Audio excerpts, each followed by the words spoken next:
अस्सलाम वालेकुम। आज का हमारा टॉपिक है फ़ाइल प्रोसेसिंग सिस्टम। तो आज हमें देखना है कि हमारे पास डिफरेंट टाइप्स की फ़ाइल्स होंगी, तो उनको प्रोसेसिंग के लिए क्या करना पड़ता है और उनकी प्रोसेसिंग कैसे होती है, आपस में कम्युनिकेशन कैसे होती है। तो आपने इसको डिटेल में देखने से पहले पहले आप इस डायग्राम को ज़रा देखिएगा कि ये देखिए एक मार्केट, ठीक है। तो ये हमारे पास है यूज़र लेवल। यूज़र लेवल का मतलब ये है कि इसको यूज़र यानी ह्यूमन इसको इंटरेक्ट करता है डायरेक्टली।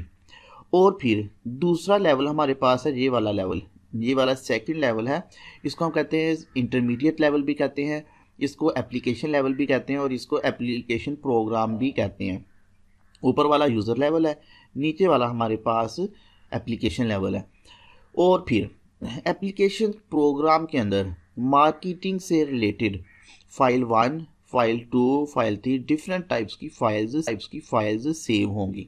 अब डिफरेंट टाइप की फाइल्स को हम जब इकट्ठे किसी भी जगह पे स्टोर करते हैं तो वो अलग अलग फाइल एक अलग अलग प्रोग्राम के लिए होती है। और फिर वही जब बहुत सारी फाइल्स को, बहुत सारे प्रोग्राम्स को हम इकट्ठा कर लेते हैं, वो एक सॉफ्टवेयर बन जाता है जिसको हम एप्लीकेशन सॉफ्टवेयर या एप्लीकेशन प्रोग्राम कहते हैं।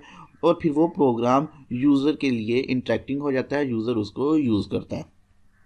तो ये हमारे पास एक सीक्वेंस था कि यूज़र लेवल ने यूज़ करना है एप्लीकेशन प्रोग्राम को, तो एप्लीकेशन प्रोग्राम को एक्सेस दी जाती है फाइल्स के ज़रिए। इसी तरीके से मैन्युफैक्चरिंग है, एप्लीकेशन प्रोग्राम है और फिर उसकी फाइल्स हैं। इन्वेंट्री उसका एप्लीकेशन प्रोग्राम, उसकी फाइल्स। पे रोल उसकी एप्लीकेशन प्रोग्राम और उसकी फाइल्स। अब ज़रा इस पूरी स्केच को ज़रा गौर से देखिएगा। इसमें देखें मार्केटिंग अलग एक डिपार्टमेंट है, मैन्युफैक्चरिंग अलग डिपार्टमेंट है, इन्वेंट्री अलग है और पे रोल एक है, ठीक है। लेकिन होगा क्या इसमें, इनके अलग अलग एप्लीकेशन प्रोग्राम्स हैं, हमें अलग अलग इनके सॉफ्टवेयर और एप्लीकेशन प्रोग्राम डेवलप करना पड़े।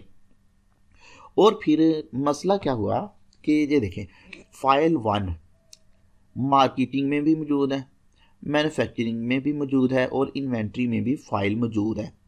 फ़ाइल 2 भी इसी तरीके से है, फ़ाइल 3 भी है। अब देखें फ़ाइल 1 जो है वो इधर भी मौजूद है, इस जगह भी मौजूद है, इस जगह भी मौजूद है।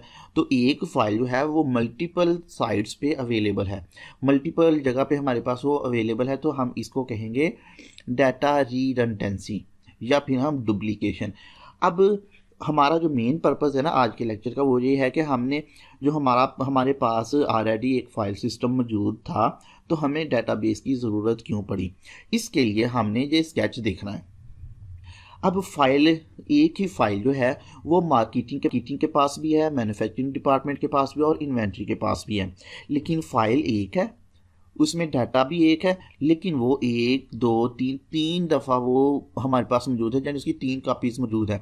इसका नुकसान क्या होगा, हमें अलग से इनको अलग से स्पेस रिक्वायर्ड होगी, अलग से इनके लिए एप्लीकेशन प्रोग्राम होगा।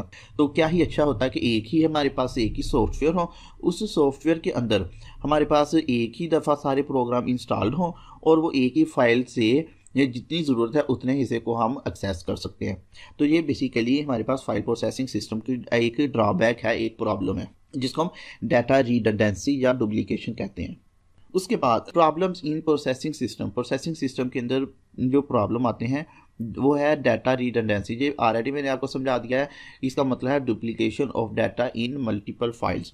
तो सिंपल सी एग्जांपल है इधर दी गई कि एक स्टूडेंट है, उसके रोल नंबर, नेम, एड्रेस और फ़ोन आपके पास ऑलरेडी मौजूद है। लाइब्रेरी फाइल के अंदर भी डाटा आपका यही मौजूद है, तो लाइब्रेरी के अंदर भी, लाइब्रेरी की फ़ाइल में भी मौजूद है, स्टूडेंट की फ़ाइल में भी ये सारा डाटा मौजूद है। तो एक स्टूडेंट एक है, लेकिन उसका जो डाटा है वो 2 दफ़ा मौजूद है हमारे पास, इसलिए फिर हम इसको कहेंगे कि ये डुप्लीकेशन हो रही है। तो इसको हम कहते हैं डाटा रिडंडेंसी।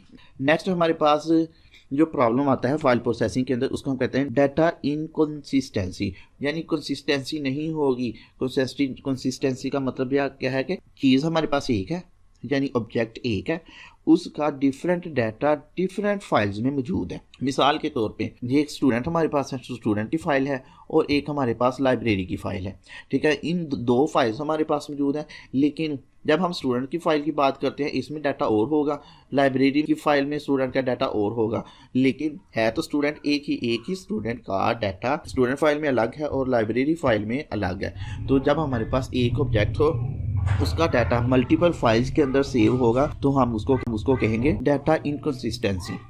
नेक्स्ट हमारे पास तीसरा हमारे पास ड्रॉबैक है प्रोग्राम डिपेंडेंसी। अब हम जरा ऊपर स्केच की तरफ चलते हैं। ये देखिएगा फाइल 1 है, फाइल 2, फाइल 3। हमने बेसिकली फाइल 1 को एक्सेस करना है। तो फाइल 1 को एक्सेस करने के लिए पहले हमें उस फाइल के एप्लीकेशन प्रोग्राम को एक्सेस करना पड़ेगा।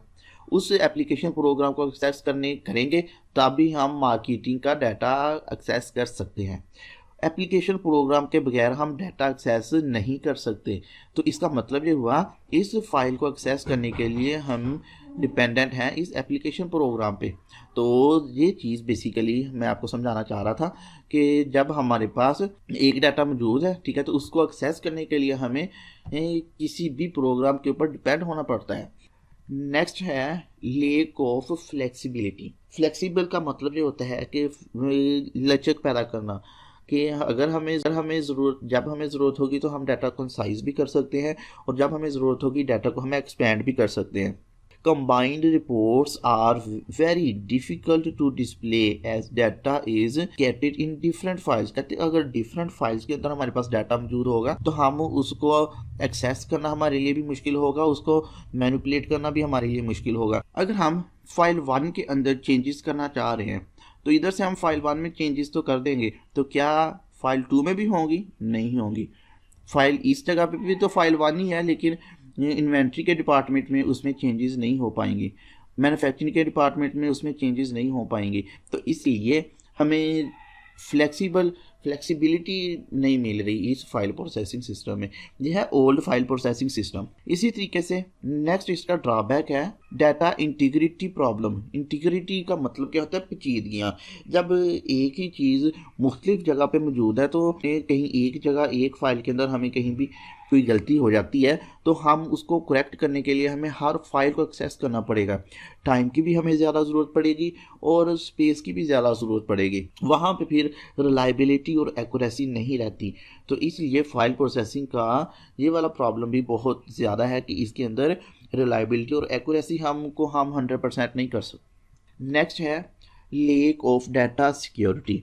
अब एक ही हमारे पास data file 1, file 2, file 3, file 1 एक ऑब्जेक्ट का डाटा है, लेकिन वो मल्टीपल डिपार्टमेंट्स के अंदर मौजूद है, जिसकी वजह से उसको एक्सेस करना भी मुश्किल होता है और उसकी सिक्योरिटी को मेंटेन करना भी मुश्किल होता है। It is not possible to define different access levels of different users. हमारे लिए मुश्किल है। अब देखें ज़रा, एक ही फाइल है तो हम ज़रा ऊपर आ जाइएगा, ये देखिएगा स्केच में फाइल 1 जो है वो मार्केटिंग में भी मौजूद है, मैन्युफैक्चरिंग में भी मौजूद है और इन्वेंट्री में भी मौजूद है।